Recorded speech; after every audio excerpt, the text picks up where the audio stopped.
G'day, Chris Endrey here. I spoke with Paul Dempsey earlier today about so many things, really. Paul is well known to most Australians as a singer for Something for Kate, who've been a tremendous band over more than 2 decades now. And they were really formative for me as an artist, listening to the emotional expression that Paul has in the works and the sort of experimental attitude musically and just the feelings that they draw with their work. Super exciting. I had a great time talking to Paul. We started off talking about life in the studio, but it pretty quickly expanded well beyond that.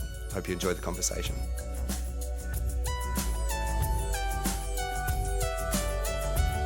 Paul Dempsey, this is your 30-minute call. Hello, Paul speaking. Hey, Paul. It's Chris from the Canberra Theatres. How you doing? I'm good, Chris. How are you? Yeah, good. Thanks so much for taking the time to have this conversation. Yeah, thanks so much for rescheduling, and sorry for the screw up this morning. I totally double booked myself with a recording thing, so sorry about that. Don't apologise to me. I do it all the time. It's comforting to me when other people do it. It makes me feel like I'm less of a disaster. What were you recording? We're just some additional vocals for our record. We've just spent all of last month recording a new album. Yeah, huge. And we leave next week to mix it. And we just had a friend come in to do some backing vocals, and she arrived at 11 just as my alarm went off to tell me that I was supposed to be talking to you at 11. So. No, I think that's a reasonable prioritization of things. I mean, I don't know. Maybe she's not a great singer, but I feel like it's more important to get that stuff taken care of. I'll just record all of this, and we can cut it as you want. Just letting you know for consent reasons, in case you're going to say anything vile that you don't want on the record. How's the recording going? For some context for the listeners, you're doing another Something for Kate album, which is super exciting. Yeah, that's right. So. We spent all of August up at a studio just outside of Byron Bay, which is a studio that was started and co-owned by Bernard Fanning and Nick DeDia, who is an American producer who he did all the Patterson albums. And just a million other, just a really impressive list of things. So we recorded there with Nick co-producing, and that all went great. And we're mixing it in Canada next week. Are you going over there to mix it? Yeah. Why Canada? So we leave. We wanted to work with a guy called Howie Beck, who he's a mix engineer and a producer as well. But he's someone I've almost made a couple of records with. We sort of have some mutual friends, and we've been in touch for years, and we've talked about working together, and for whatever reason it hasn't worked out. And this time around we just knew that we wanted the making of this record to be different than any other record. All our other albums, you go into the studio, you spend X amount of time tracking, and then you dive immediately into mixing it, and then you walk out of the studio and it's done. And we just felt this time that we wanted to really break it up into sections. So we've tracked it somewhere, and then we built in this time we wanted to have a few weeks at home then to just live with it before mixing. Which has worked out just as well as we had hoped, because even though we tracked a whole lot of stuff last month, you still come home and you live with it for a little while, and you realise that there's other things you're still hearing, and there's other things that you kind of want to tweak. And so I've been still recording extra stuff at home in our little home studio. And as I say, I've just had a friend around doing some backing vocals, and so we wanted to give ourselves that time to just really step back and get some perspective on it before mixing it, because once it's mixed, that's it, it's done. So that's the next stage. It's such a fine art, though, because I can imagine that if you listen to something too much or you become too familiar with it, like I think with songs, like maybe they're never done. There's always something else you could be doing to it. You kind of don't want to listen to it too much as well. That is true, and I guess that's why there's a finite amount of time for everything. We didn't finish tracking it and then just say, oh, well, let's go home and mix it when we're ready. Because we may, as you say, we may never have been ready. We could have stayed at home for months nitpicking, but we deliberately mapped the whole thing out. So it was like track for 3 weeks, home for 3 weeks, mix for 3 weeks. So there's still a time limit on everything, but we have at least created a finite amount of space to just sit back and listen to it, and not be rushed just straight from tracking into mixing, because we've just found from previous experience that if you go directly from tracking it into mixing it, your perspective is shot. Yeah. You've been in the studio every day for 3 weeks and you can't even really, you're just in it too much. Soggy ears. Yeah, and you just, I don't know. So it's just been really great to have this 3-week break that we deliberately put in the middle, because I didn't listen to it. We came home and I didn't listen to it for a week, and then when I did come back and listen to it, I was fresh, and we all were, and we all kind of made a few notes and went, right, well, we feel like we still need to do something here and here, and we sort of compiled all our notes on the songs, and we're really glad now that we hadn't just gone and mixed it, because there was a lot of stuff that we still felt needs to be there. If it's a new process for you guys, has it tested any dynamics that maybe you haven't had to play with between the three of you before? Like, is it they're sort of going away and then, presumably because everybody's going to come back with their new input and ideas and things like that. Has it been, smooth sailing? Because it's quite an intense period, 3 weeks, and then to go away and to work on what I imagine is an intensely personal project for all of you. Yeah. Look, it is. It's always intense. And, the three of us at this point, after 25 years together as a band, we're like, Stephanie and I literally are family. Mm-hmm. And Clint, is like family. And so there's not much, well, there's nothing we can't say to each other. Yeah. There's no opinion that is, too delicate or whatever. We're pretty straight with each other, and we're all really good as well at distinguishing sort of band, like creative business from, the rest of our personal lives and our friendships and relationships and whatever. Like Steph and I and Clint, all three of us, we can argue intensely about a song or, a guitar part or whatever it is. Mm-hmm. And we can really fire up about it because we care, because it's our band. And then we're also really able to just like not let that be a bad vibe when we go have dinner. We know that when we argue and when things get intense, it's because it's about the music and it's about the creative thing that we have together, and we all have really strong feelings about how we think certain things should be. And so it's always going to be an intense discussion. Not always, but sometimes it's going to be a really intense discussion. But we don't, we've been doing that for so long that it's just not personal, and we know that. It's really easy to kind of go, right, well, that's that. Let's go and have a drink or whatever. Yeah. I think the biggest challenge for the three of us making records is that, between the three of us, like there's now 5 children running around. Yeah, right.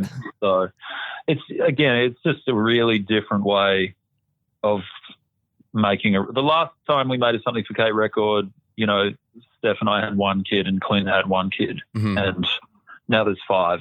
And who knows how many there'll be next time? 15. Is it exponential? Yeah. But it's obviously harder to to immerse yourself in a kind of 3-week recording session. Yeah, to find the time at all, or sorry, is it harder to find the time, or just harder to want to spend it in that way?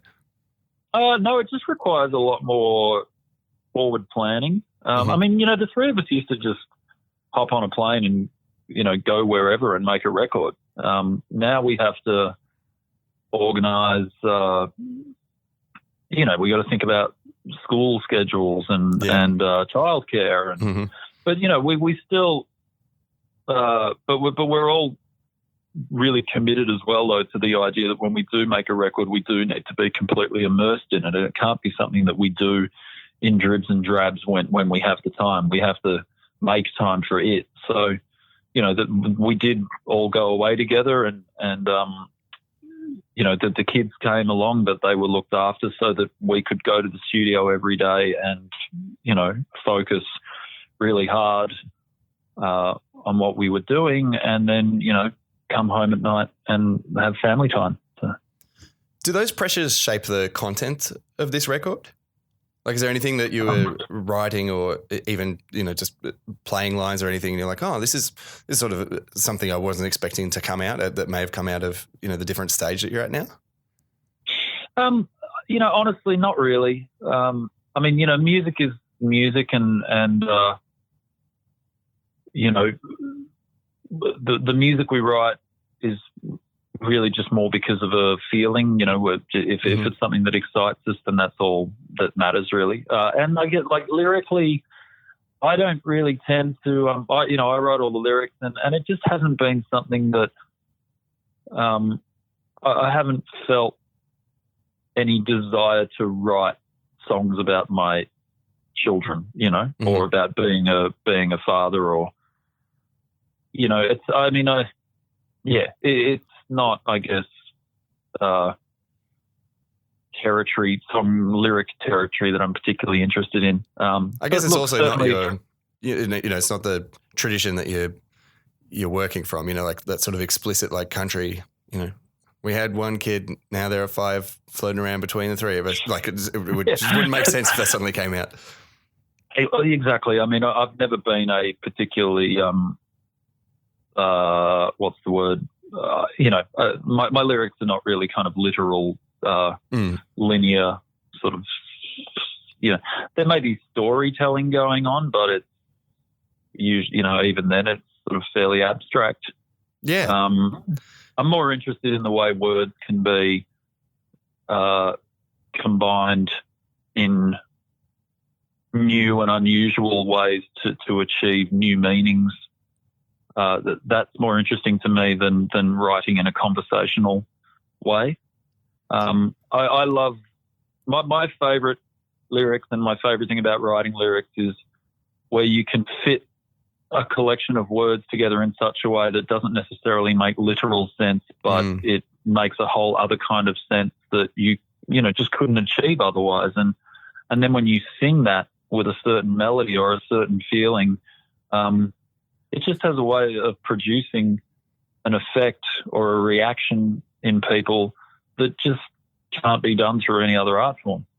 Yeah, I can strongly relate to what you're saying. As a teenager listening to your work, I would often, have to run away and pick up a dictionary and be like, what does that mean? Or what's that word? And then I'd go to the sentence and be like, but then I understand it even less. But of course, then listening back to it, as I, developed it some form of emotional intelligence or literacy, I guess, there's much more of a handle to engage with stuff, and it changes over time, which is such a nice thing.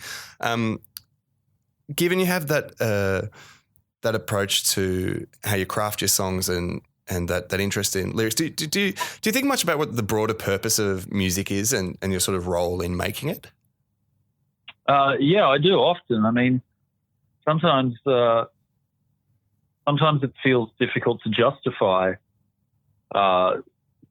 this as an occupation. You sometimes wonder if the does the world need another singer-songwriter or another rock and roll band or whatever. How far do you pull that thread? Like, do you just idly think, oh, I'm not sure, or do you then settle on an answer? Because there are plenty of answers you could give. Yeah, well, I guess the thing that I come back to is that I do hear from people that it has helped them in some way, and to varying degrees. Some people will tell you that it's helped them a lot. You know, other people, you know, might just enjoy listening to it in the car while they're driving somewhere. But, you know, we've had feedback from other people that it seems like it's been very important to them. And whilst I find it difficult to necessarily comprehend that, or to like to be able to put myself in someone else's shoes and comprehend how our music could be affecting them. I mean, I sort of have to take them at their word, and if they're saying that it has meant that much to them, then I kind of have to take their word for it, and that at least makes me feel like there is some value to it, and, you know, probably more value than if I was working in an office somewhere. I mean, you know, maybe if I had some kind of more, you know, regular job, I might just be helping some corporation, you know. So in that sense, helping I some kind of corporation go, well, make, you know, AIDS medicine or something like that. That's also well, yeah, exactly. I mean, you know, that's I guess the other alternative, isn't it? I mean, you know, if I was a paramedic, then great. You know, if I was a theoretical physicist, great. You know, maybe. Yeah, maybe. But I mean, that's for some of those people as well. I mean, I guess my interest outside of music is largely in that kind of science realm, and there's a lot of people who work in the sciences in sort of pure research or theoretical areas, and in a sense they're almost like artists as well, because you don't know what fruit, if any, may come of the work they're doing. So I don't know, there's all kinds of ways you can say to yourself, well, does my job really have any purpose? But then I sort of go, well, I really enjoy it. I don't feel like it's a job. I feel like, you know, it's how I would spend my time, whether there were bills to pay or not.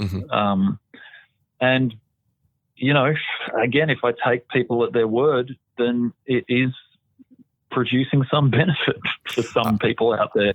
And that, as I say, surely has to be better than, you know, being on the payroll of you know, some big company that might not be doing great things in the world. There's a few of them. Yeah. But surely it's not so abstract. I mean, you could point to things that have moved you in your own life, artistic, whether music or otherwise, I'm sure. Oh, absolutely. But it's hard to imagine that have the hubris that it's you striking that into others. Yeah, exactly. I mean, you know, I can point to a million things that I find exciting and inspiring and all the rest of it. But, you know, I don't, you know, you can't look in the mirror and go, you know, check you out. You don't, some people you don't do relate to it. You don't relate to it on that level. You know? Yeah, of course. It's you can't. You don't see yourself that way. You know, I'm you know, like I said, I'm walking kids to school and doing shopping for dinner and stuff. It's, you know, you don't walk around all day thinking about the impact you have on other lives. people. Yeah, exactly. And maybe that's why you're able to do it. You know, maybe the people who walk around suspecting that they're the greatest thing don't have that same intimate capacity to reach people. But I don't know. I'd just be speculating. Did you ever think of doing anything else? Honestly, no. Not soon enough, I guess is the answer. Not soon enough to have successfully done anything else. You still could, Music I'm sure. was.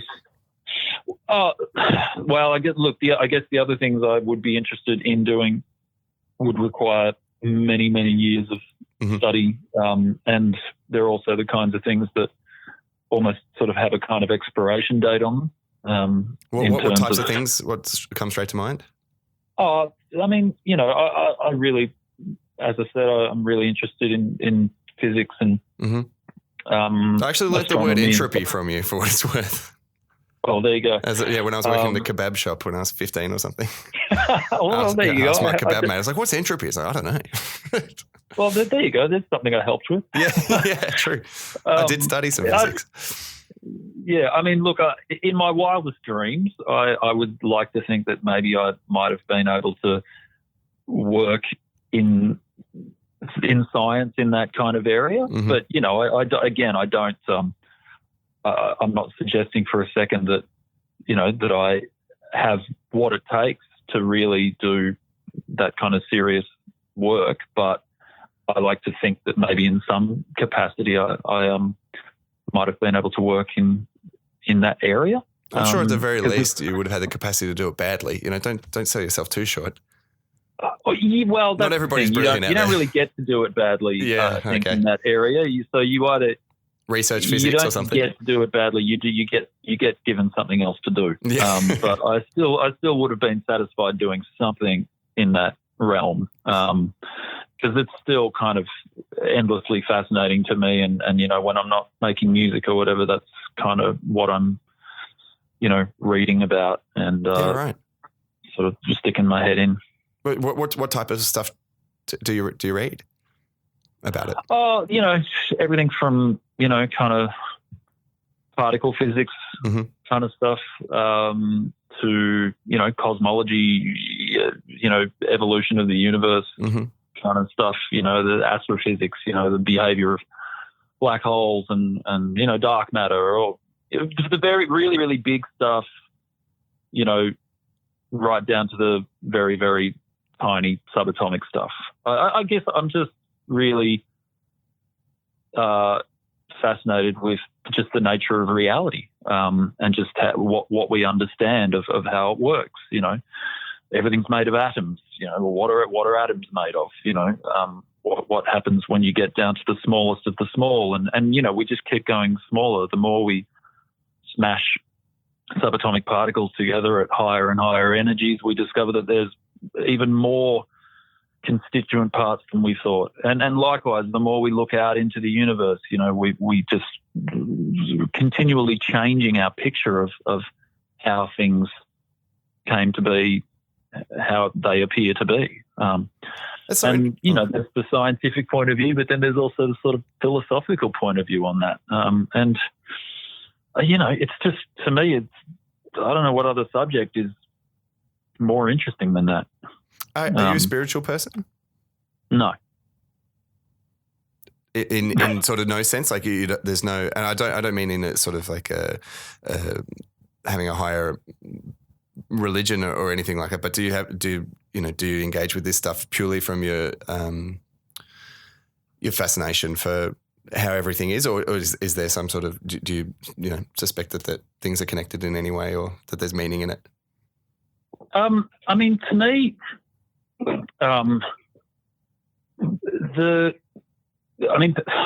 connection, I think, is people crave connection, and that can be along a huge sort of scale of what you consider to be connection. For some people, they need to feel connected, that there is actually some purpose or some meaning or some reason for events. And then I guess right at the other end of the scale, you have someone like me who I feel just the fact that we know that all matter in the universe is made up of atoms, that to me is connection enough. And I don't need a narrator or a storyline or any purpose beyond that. I don't need to feel like I'm part of some story that has a beginning and a middle and an end and a reason and a moral at the end, or like I just some sort of retroactive human evolutionarily driven way. Well, that's where I start to feel like humans get really arrogant. Oh, we love it. And we constantly, humans are just constantly placing ourselves at the center of every narrative and the center of every story. And I just don't think the universe doesn't care. And when I say that, I don't mean to say that the universe is a thinking entity that cares or doesn't care. Yeah. It's just ambivalent. There's no. Yeah, I just don't think that our existence, means any more than the existence of, all the other galaxies that we see when we look out there. And there may or may not be, intelligent life or some kind of life in any one of those galaxies, and, they would be no more or no less meaningful than the fact that we're on this rock. And having said that, I'm also quick to add that I don't believe then that nothing has value or worth. To me, that actually means that our existence is all the more precious, simply because it's the only one we're aware of. It's the only existence that we're sure of, is that we're on this rock. We can speculate about what else might be out there, but right now at this point in time, all we know is that we're here on this rock. We don't know if there's anything else out there. The brains we have in our skulls are the most sophisticated thing that the universe has yet evolved, to the best of our knowledge, and that is incredibly precious and rare, and all we have is each other. So that, to me, screams connection, and doesn't require any spiritual element. How beautiful that you then get to work, or that have then chosen to work in a medium that has such a social function in connecting people at sort of all levels, like you said, the people who hum your tune along a highway, or come to a festival show, or intimate show or whatever, right down to people directly engaging with the sentiments of your artistic works and having that touch them in various parts of their lives or wherever they're intersecting. It's interesting to hear you talk about this, because I feel like culturally the conception of what the front edge of physics or the grand sciences is so distant from what it is to be a musician or other type of creative. But definitely hearing you talk about it makes complete sense that you would have those compatible interests. Do you find that the more you learn, just from your own personal experience, but also through your reading and I guess as society goes on, does that change the scope of the writing that you do musically? Yeah, it does. I mean, I guess if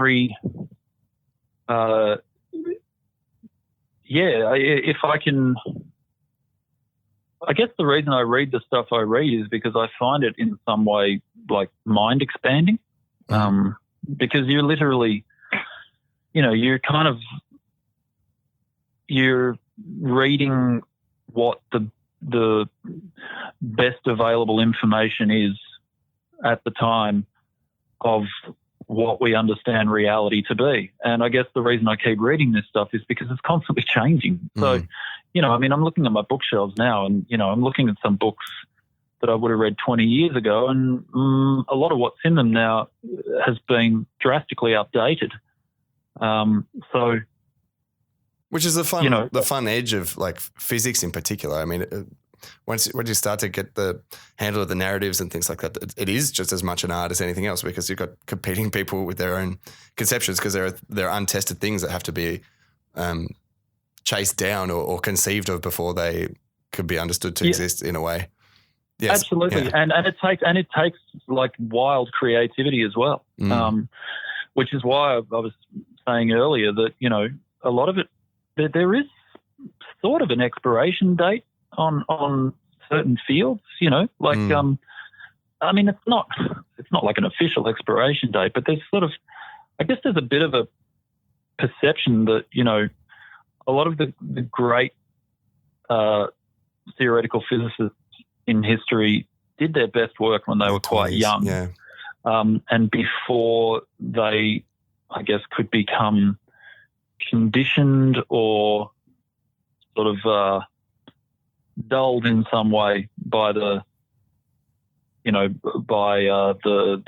whatever consensus, whatever other consensuses might have existed out there, and that they were always, they were kind of right out on the edge. And do you think that dulling is a biological process? I would imagine just as much that it could be, by the time you've been in the field for 10 years, you sort of start to accept the established law of whatever doctrines are out there, and you're in systems where you have to accept the authority of people above you. But when you're entering at the start, you can be like, well, why would that be true? Or you sort of have more capacity to question everything, or maybe perhaps you haven't even learnt all the rules that you may be breaking to discover something new. I think Brian May, the guitarist from Queen, he did his PhD in theoretical physics at quite an age, didn't he? He was studying astrophysics when they were young, and I could be wrong about this. My understanding is that I'm not sure if he completed it, but I know that he received an honorary PhD. Oh, that's how you do it. But that could be. I may have that wrong though. Like he may have received that on top of, having completed his PhD. He may have received an honorary one from another institution, as often happens. But so I don't know. Look, I guess the other thing too, though, is that the way science is done these days seems to have changed a bit as well. I mean, go back a century and you could have these sort of individual mavericks like an Einstein or Niels Bohr or someone who could really come out of nowhere with quite a revolutionary picture of things, like Newton centuries earlier as well. So there were these huge revolutions that were brought about largely by one person. I don't know if it's really like that anymore, because we are so down to the nitty-gritty on various things that it seems now that they're these huge team efforts, and things like Higgs like boson. Einstein came up with relativity, sitting at a desk by himself with a pencil and paper, but now you have literally tens of thousands of scientists working together to build something like the Large Hadron Collider, and billions that's of dollars.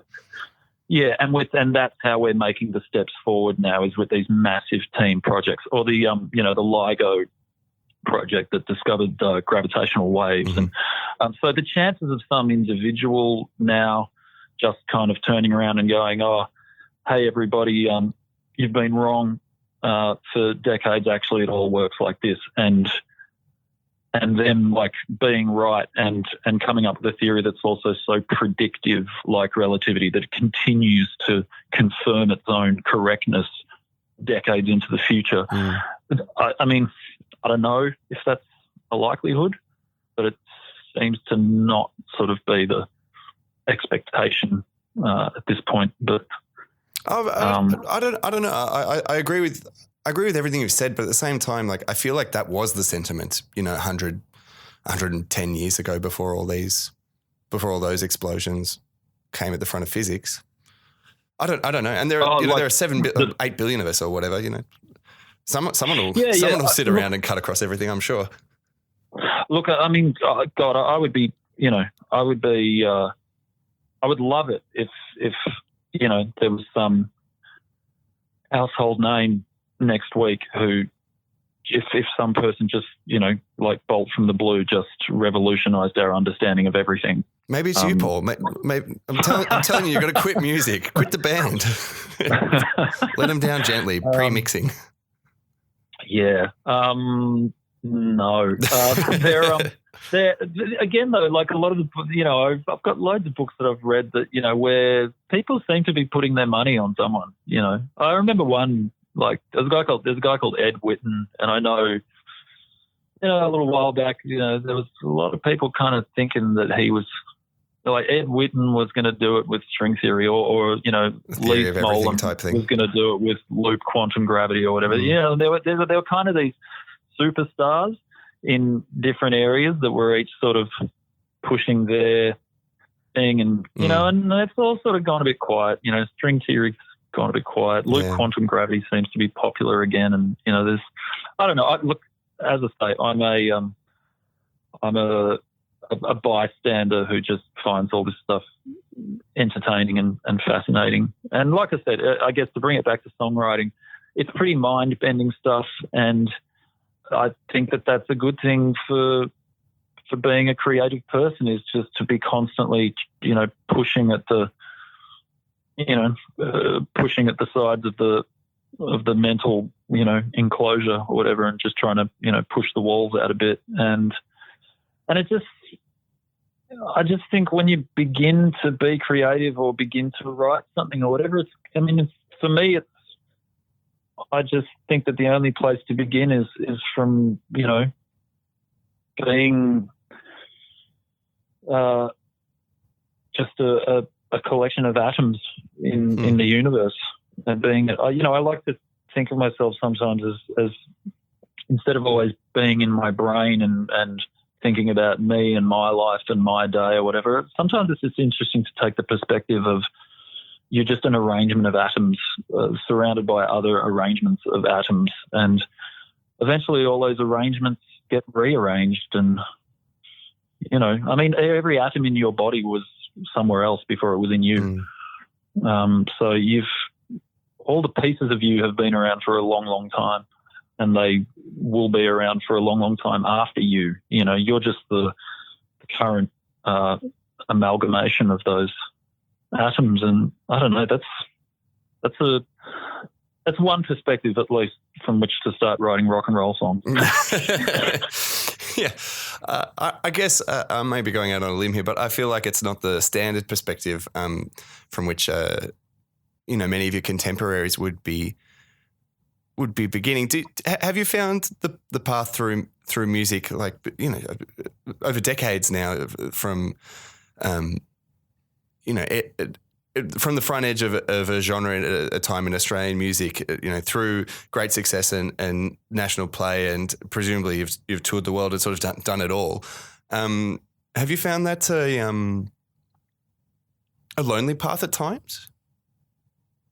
Yeah, at times. What were those times? You don't need to name the periods, but what characterized them? Oh, look, after in sort of around about 2003, 2004, I was, you know, 26, 27 years old, and I kind of had done everything, like, beyond my wildest dreams, you know. I mean, when we started this band, my wildest dreams involved writing 45 minutes worth of music and getting a gig somewhere. Yeah. And we achieved that. And then, like, my next wildest dreams were, like, maybe playing interstate. And then, you know, the wildest dreams after that were, like, I don't know, maybe getting a support slot with one of your favourite bands or something.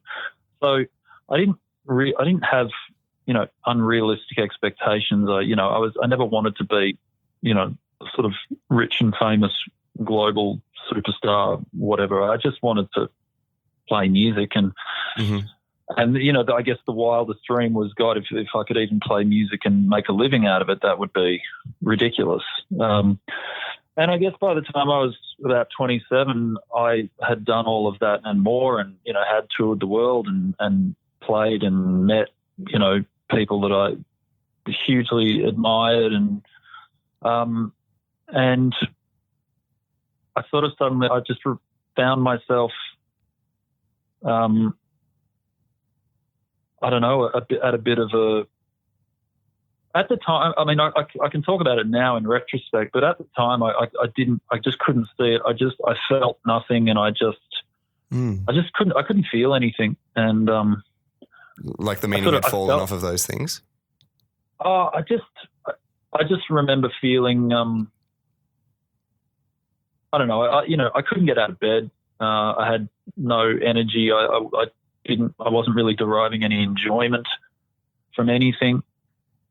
Yet at the same time, I was constantly just beating myself up because I should be so happy, because I've got everything I ever wanted, and yet, you know, so how can I be behaving like this? But I just couldn't.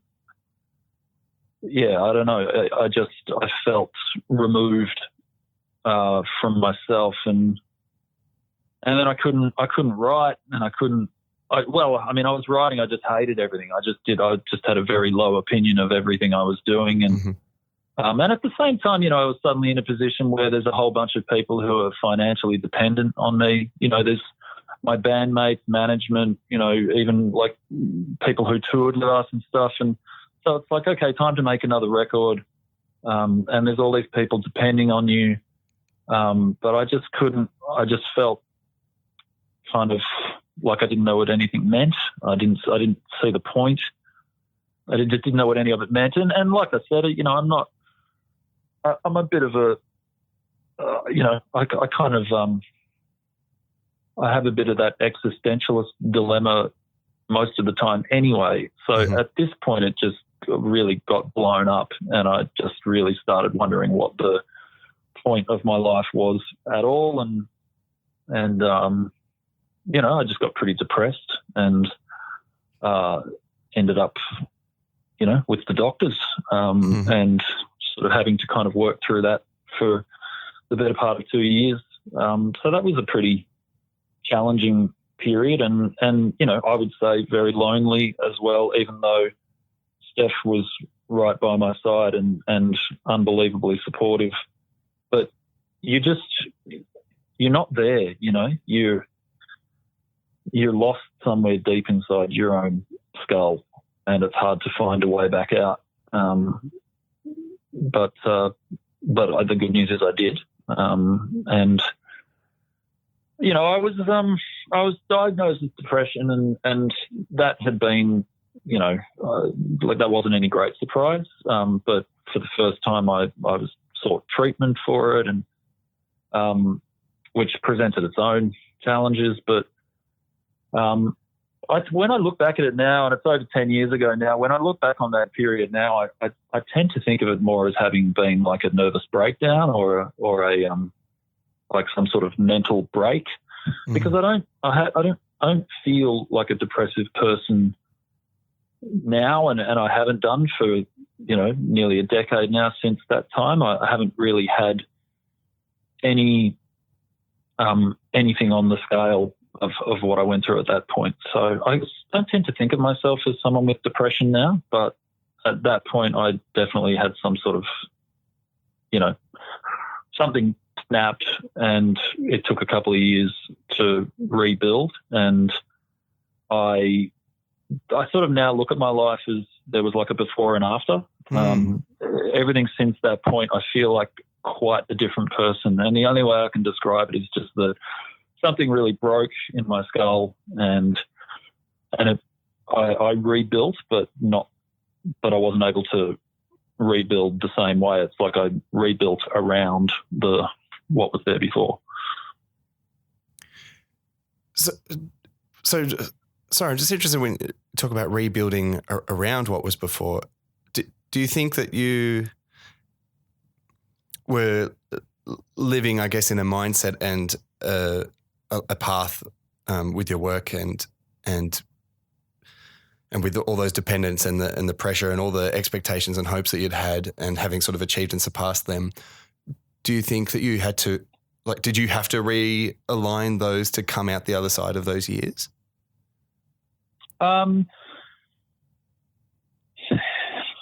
Yeah, I mean, I think in some way I had to.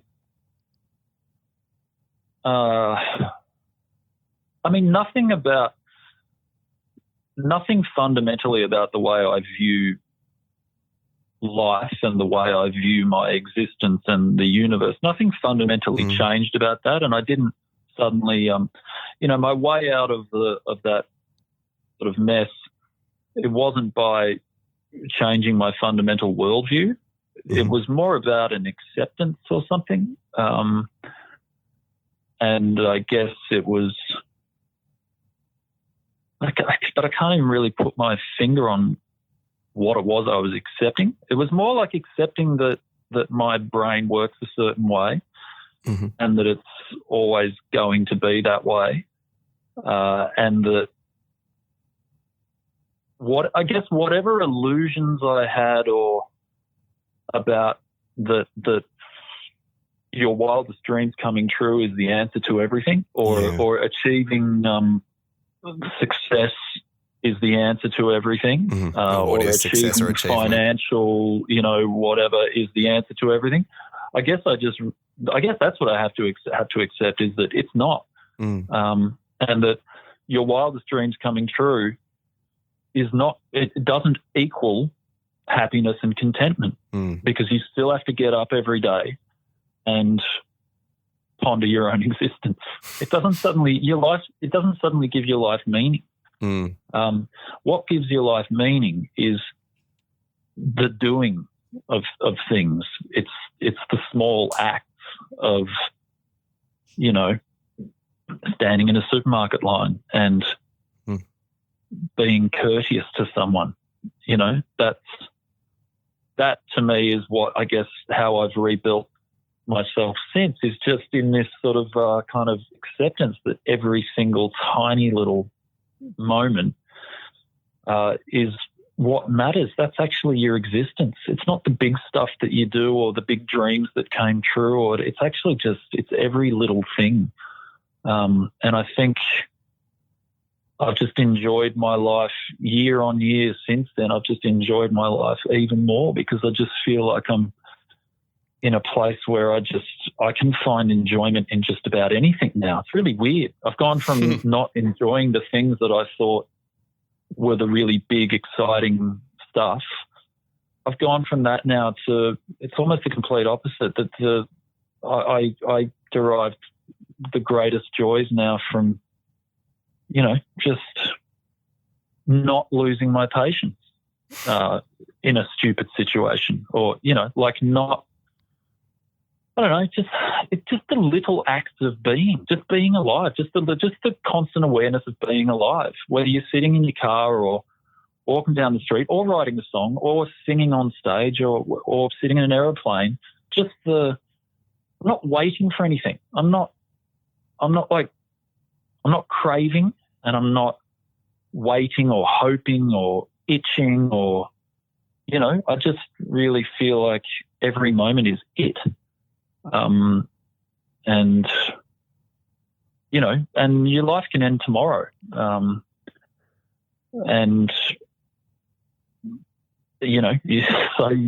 guess the only way you, make your life worth living is you do it now. Everyone's pursuing something. Everyone's on a journey towards something, and then the media and the culture is all telling you about your journey and you're the ideal you and the real you and your true self, all these things that you're supposed to be striving towards. Yeah. They're all ahead of you. They're all just out of reach. And it's all bullshit because it's what you do right now in this moment, because you could be dead later on today.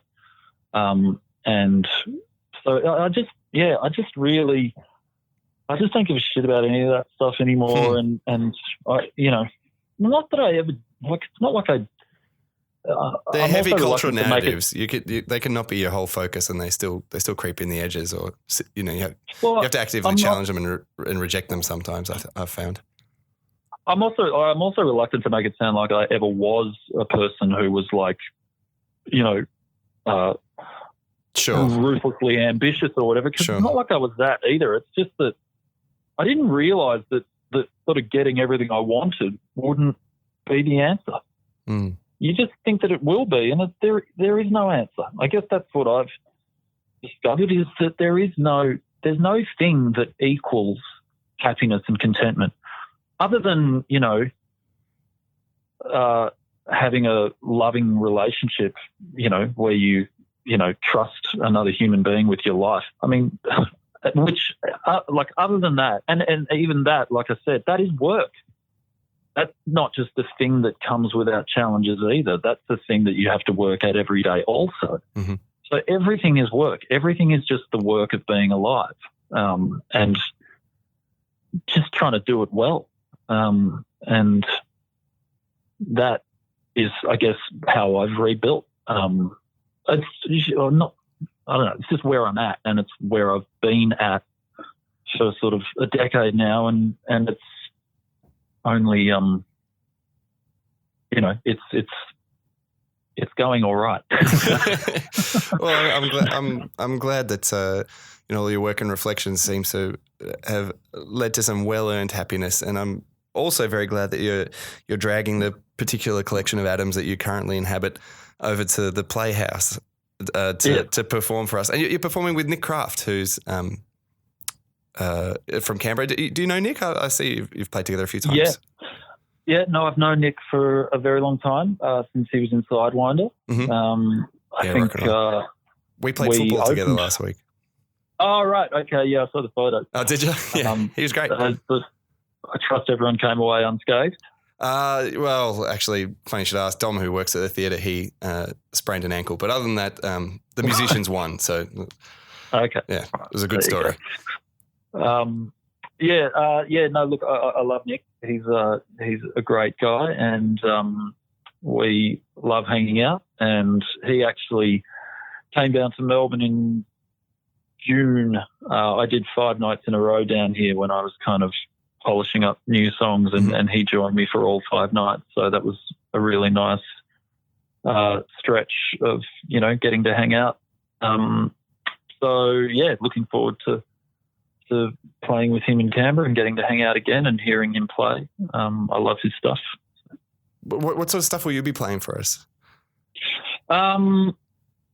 If you haven't determined it yet, we can just wait and find out this. I don't want to pressure you, make you commit. Well, again, I guess keeping in the spirit of everything I've just said, it doesn't really get determined until I'm on the stage. Yeah, great. Great. So I like to plan as little as possible. So it's good. That was a test to see if you're consistent. Yeah. I usually just get on stage with like a list of about 50 or 60 songs, and I'll usually play like 20 of them. But I don't know. The list is there just as sort of a safety net in case I forget draw a blank songs. But I just kind of go with the flow. Well, I'm super excited to go with the flow, and I'll definitely be there on Thursday, 7th of November at the Playhouse. Thanks so much for giving so generous of yourself in the conversation, Paul. I know we've gone well over 30 minutes, but I hope it hasn't ruined your day. It certainly made mine. Not at all. Time is a relative concept. Exactly. I was going to say that if you complained. Yeah. Well, thanks very much. Thanks so much, Paul. All the best with the mixing, hey? Thank you very much. Take care. Bye.